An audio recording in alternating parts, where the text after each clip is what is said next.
Andy Reid's legacy. He's 24 straight years coaching, Super Bowl win, multiple Super Bowl appearances, clearly a Hall of Famer.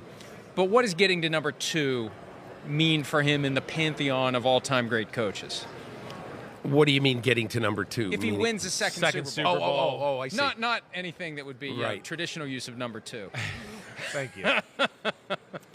I guess I don't think it would really change a lot of opinions about Reid, but I will say this, because I think as we get closer to the game, I don't know, whatever the line is, 2 points or whatever it is, but it doesn't feel like whatever 1.5 or 2 point game. You know, it feels like maybe a 5 or 6 point game for the reasons that we've been talking about. I agreed. You know, and so I think if he figures out a way to win this game, I think it is going to say incredible things about Andy Reid and Patrick Mahomes, and possibly about Steve Spagnuolo.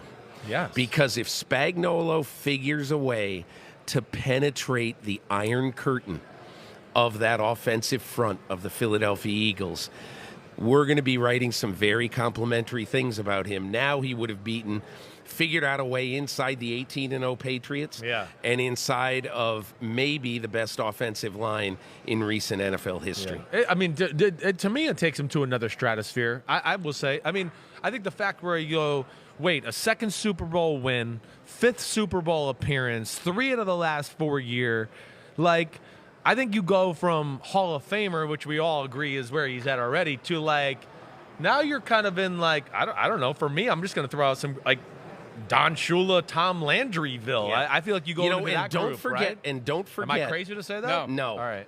Don't forget, he was on 2 Super Bowl teams in Green Bay. Yeah, right. Sure. You know, and so even though he was whatever the tight end coach, right.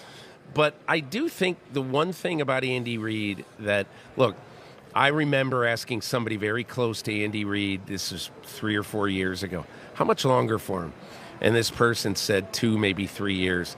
And then I asked Andy about it more recently, and he goes, "No way. Why would I leave? Yeah, we were talking about this yesterday. Why? You got this guy a quarterback. You're not leaving anytime soon. It's as good as it's going to get." But you know, obviously there are those in the outside world that would say, "Hey, go home and sort of take care of your family," with all the different family things he's had to deal with. But I think Andy Reid has always sort of, whether you agree with it, whether you don't agree with it, he has always basically been able to put a dividing line in his life between his private life and his public life, and or his football life.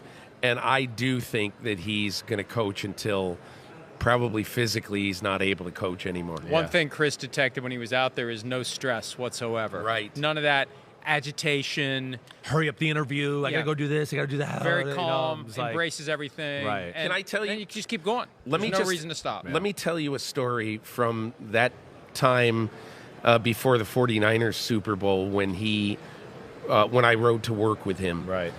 Here was the really interesting thing. I was staying at the Intercontinental Hotel, which was in his neighborhood in Kansas City. And I said to him, "What time?" And he goes, 3:15. I said, "Holy crap, 3:15."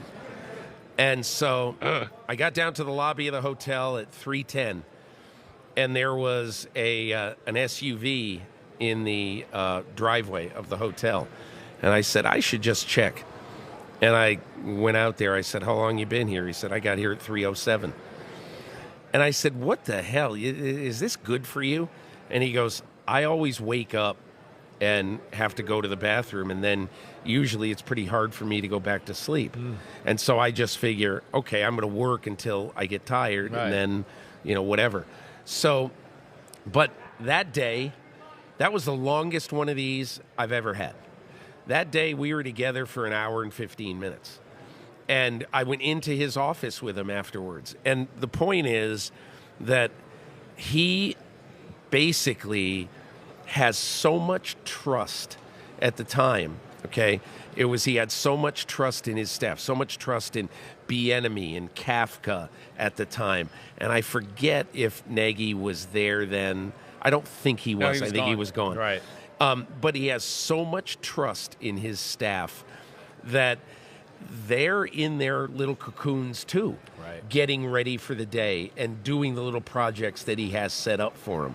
So he trusts the people who work for him. Now, he's going to make the final calls, but he trusts the people who work for him. And Chris, you're exactly right.